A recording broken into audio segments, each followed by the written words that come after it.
Hello everyone, welcome জানাচ্ছি নতুন আর একটা ভিডিওতে। আমি এখন রেডি হয়েছি কারণ আজকে মিষ্টুর স্কুলে রিপোর্ট কার্ড দেবে, মানে রেজাল্টও বলতে পারো। তো সেই জন্যই যাচ্ছি। এখন প্রায় ঘড়িতে বাজে 8:45। তো এখন আমরা বেরোচ্ছি। এদিকে তো মিষ্টুও রেডি হয়ে গেছে, জিনিসপত্র নিচ্ছে, আর এখানে মিঠাই হচ্ছে ঘুমাচ্ছে এখনো পর্যন্ত। আর কালকে তো ওর বাবা অফিস থেকে ফেরেনি, তো ওই জন্য আমরাই রয়েছি। আর কি নিচ্ছিস এখন? ওকে একটা ব্যাগ নিতে বলেছি, কারণ বস্তায় ভরে তো সব নাম্বারগুলোকে আনতে হবে, ঝুড়ি ঝুড়ি নাম্বার পাবে, ওই জন্য বলেছি ব্যাগটা নিতে। তো এই ব্যাগটায় বই ওর রাখা ছিল। আমার এই জায়গাটা ইগনোর করো, কি অবস্থা হয়ে আছে, মানে আমার নিজেরও দেখে ভীষণ গা রিরি করছে। যাই হোক, তো এখন বেরাবো আমরা। তার আগে একটু চাটা খেয়ে নেব। আমি এই যে এখন বসেছি চা বিস্কুট খেতে, একটু খেয়ে যাই। আর এত ঘুম পাচ্ছে, চোখ মানে বন্ধ হয়ে আসছে, ভাল লাগছে না একদম। তো কিছু করার নেই, যেতে তো হবেই, তাই তাড়াতাড়ি উঠতেও হয়েছে। তো এখন চা বিস্কুটটা খেয়ে নিই, তারপর বেরাবো। মিষ্টু রেডি হয়ে গেছে এখন। হাতে কি তুলছিস? স্টিকার? হ্যাঁ, স্কুলে গেলে বকুনি খাবে, ওই জন্য এখন স্টিকার তোলা কালকে হচ্ছে। মিঠাই চিপস থেকে পেয়েছিল, আমি নিয়ে আটকে দিয়েছি। তাড়াতাড়ি কর, দেরি হয়ে যাচ্ছে। নিয়েছিস ব্যাগ? আজকে ওখানে ঢুকবো। কোথায় ঢুকবি? কোথায় কোথায়? বললা না। কোথাও নিয়ে যাব না, আর নিয়ে গেলেও কিচ্ছু কিনে দেবো না। ঘর থেকে বলে নিয়ে যাচ্ছি, কারণ তুমি অতটাও ঝুড়ি ঝুড়ি নাম্বার পাওনি যে তোমাকে ব্যাগ ভর্তি করে জিনিসপত্র কিনে দিতে হবে।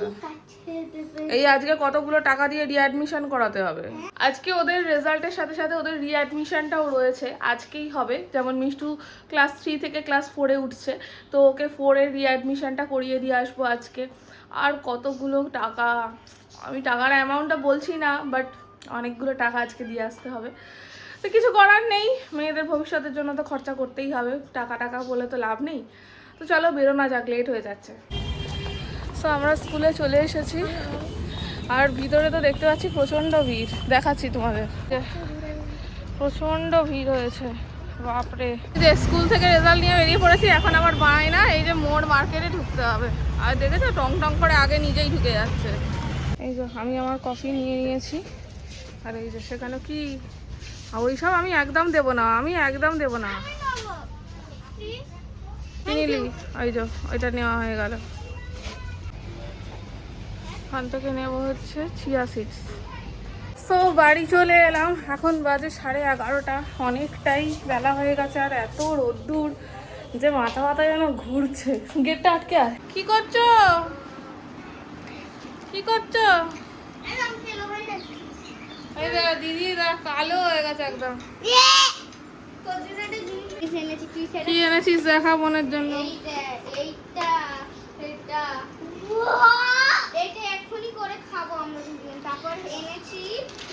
এসেই আগে জিনিসপত্র খোলা হচ্ছে।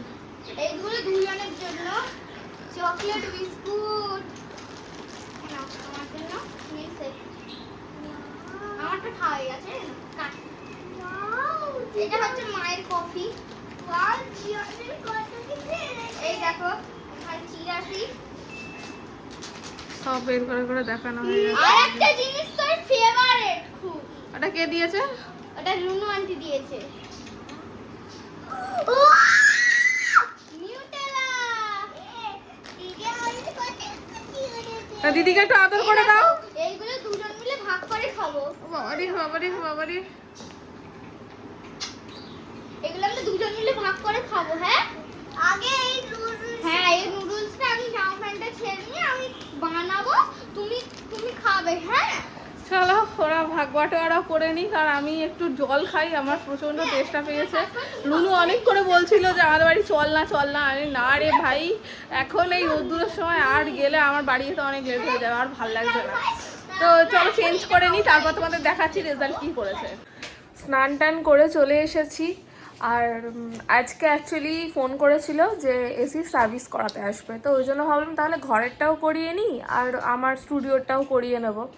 কিন্তু হয়েছে স্টুডিওর এসিটাতে এখন ইঁদুরে কয়েল কেটে দিয়েছে, একটা ভালো টাকারই ধাক্কা হয়ে গেল। তো এখন বাড়িটা সার্ভিস করে দিয়ে গেছে, দিয়ে গিয়ে এখন স্টুডিওতে গেছে, স্টুডিওতে সায়ান আছে। ওখানে এসিটা সার্ভিস করছে। কত টাকা বলবে কে জানে বাবা, যেন কি চলছে একটার পর একটা খরচ খরচ খরচ। এই সকালবেলা এত টাকা স্কুলে দিয়ে এলাম, আবার এই এখন দুপুরবেলা এসির পিছনে খরচা করতে হবে, কি যে হচ্ছে। চলো, তোমাদেরকে টার্মিনালের সময় তো রেজাল্ট আমি দেখাইনি কত কি নাম্বার পেয়েছিল, বাট আমি এখন নাম্বারটা দেখাচ্ছি। এই যে এইটা হচ্ছে টার্মিনালের আর এইটা হচ্ছে ফাইনালের। ফাইনালে হচ্ছে খুব ভালো করেছে তা আমি বলবো না, বাট রিটেন ওরাল নিয়ে দেখো 56 পেয়েছে, ল্যাঙ্গুয়েজে লিটে পেয়েছে 56, 73 পেয়েছে বাংলাতে, 50 পেয়েছে সায়েন্সে। এটাই অনেকটা কমে গেছে, দেখেছো? তবু লাফালাফি নাচানাচি করছে।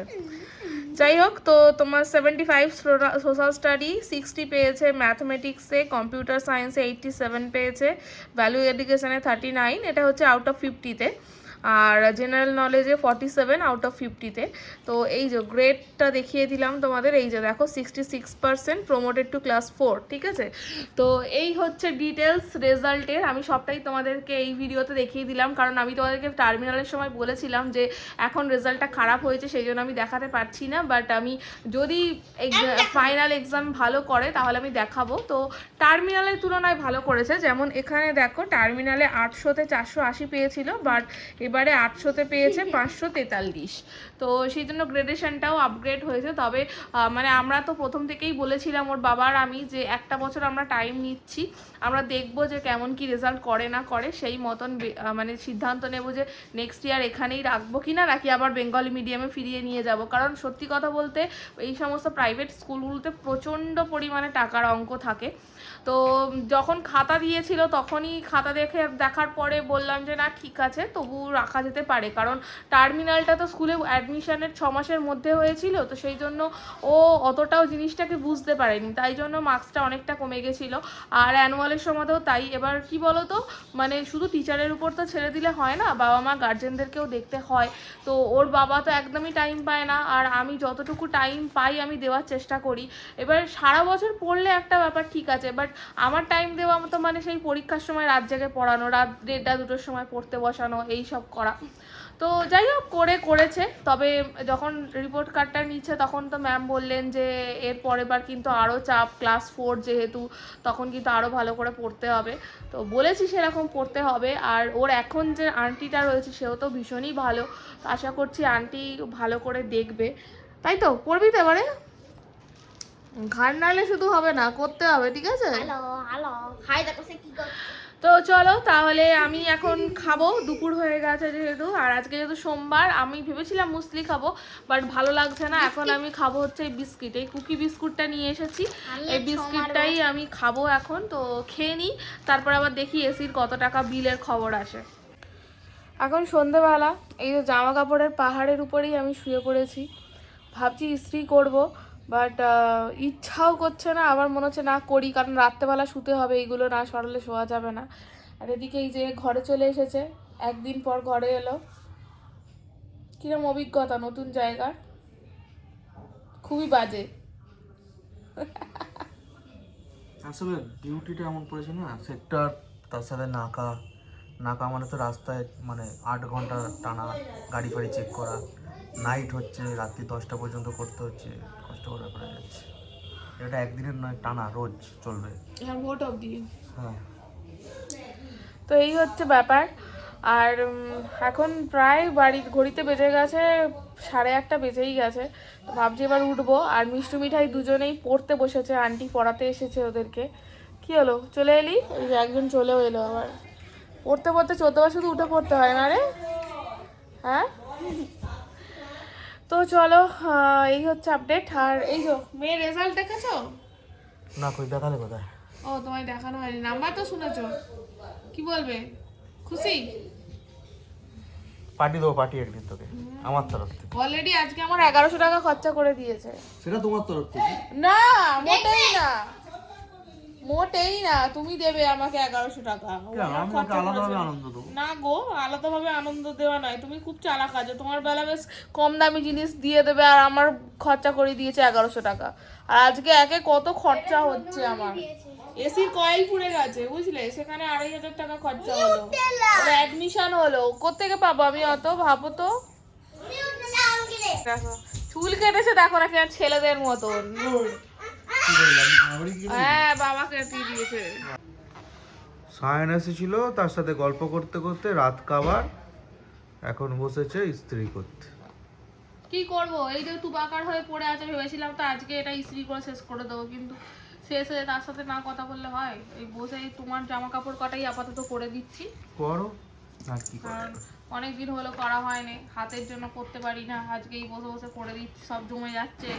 বাবুর কমপ্লেন হয়েছে যে একটাও জামা নেই, ইস্ত্রি করে দাওনি তুমি, আমি কি পরে অফিস যাব, সব কাঁচা জামা পরে পরেই চলে যেতে হচ্ছে। তাই এই রাত দুপুরেই করতে বসেছি, আর কি করবো। করো। এই মিষ্টু, খেতে যা। ওই খেতে যা। চলো খাওয়া দাওয়া করে তো রাত হয়ে গেছে অনেকটাই, অভিজিৎ তো অলরেডি ঘুমিয়ে গেছে, আমরাও এবারে শুয়ে পড়বো। আর আজকে তো সবটাই তোমাদের সাথে ভিডিওতে শেয়ার করলাম, মিষ্টুর রেজাল্ট কেমন হলো না হলো অনেকটা ডিটেলসেই শেয়ার করেছি। তো ভিডিওটা কেমন লাগলো তোমাদের অবশ্যই কমেন্ট করে জানিও। দেখা হচ্ছে নেক্সট ভিডিওতে, চলো বাই।